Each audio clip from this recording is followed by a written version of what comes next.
Le zombie, comme le disait Mick, c'est un mot valise entre smartphone et zombie pour désigner ces piétons qui sont si absorbés par leurs écrans qu'ils ne remarquent plus ce qui les entoure. Dans le livre, je définis ce concept avec 2 composantes. Le premier, qui est assez important à avoir en tête, c'est l'idée qu'en fait, on a les yeux sur l'écran. Et ça a l'air de rien, mais vous avez dans l'histoire de la pensée urbaine une urbaniste, Jane Jacobs, vraiment urbaniste fondamentale, qui en 1961 publie un livre fondateur, la vie et la mort des grandes villes américaines, et elle commence ce livre fondateur de l'urbanisme moderne avec un chapitre dédié à ce qu'elle appelle les yeux sur la ville, les yeux sur la rue, eyes on the street.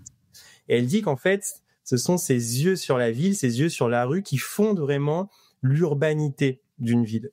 Et donc, si vous voulez, il y a déjà ce glissement fondamental de ces yeux sur la rue, décrit par Jane Jacobs, qui semblait à son époque, en 1961, normal.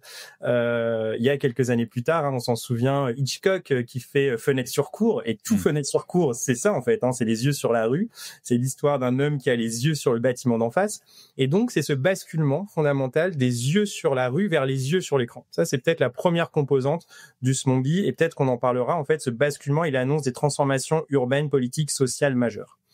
Et la deuxième chose assez importante, c'est qu'en fait, ce zombie, c'est la résultante d'un système, c'est-à-dire d'un réseau d'acteurs, notamment des acteurs du numérique, qui ont un intérêt à capter et marchander notre attention. Et donc, ce zombie, c'est pas une figure singulière, individuelle, c'est plutôt la résultante, la réussite d'un système économique qui capte et marchande notre attention. Donc le zombie, c'est un peu plus une communauté, une tribu, c'est une nouvelle façon d'être plus qu'une singularité, tu dis. Est-ce qu'il y a plusieurs types de zombie, justement ? Est-ce qu'il y a une cartographie, une typologie ? Alors, c'est une bonne remarque, c'est une bonne question. Et en effet, c'est vrai que lorsqu'on s'intéresse au sujet, en fait, on se rend compte qu'il y a différentes zombies. Pourquoi ? Parce qu'il y a différents usages de l'écran. Et c'est ça qui est intéressant de constater, c'est qu'en fait, et peut-être qu'on va en discuter, il y a des usages qui sont très passifs de l'écran et il y a d'autres usages qui sont plus intentionnels.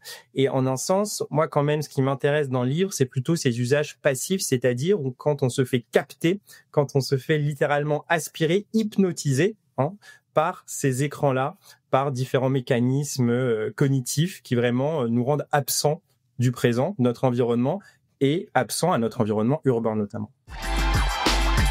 French Tech, esprit critique pour tech éthique.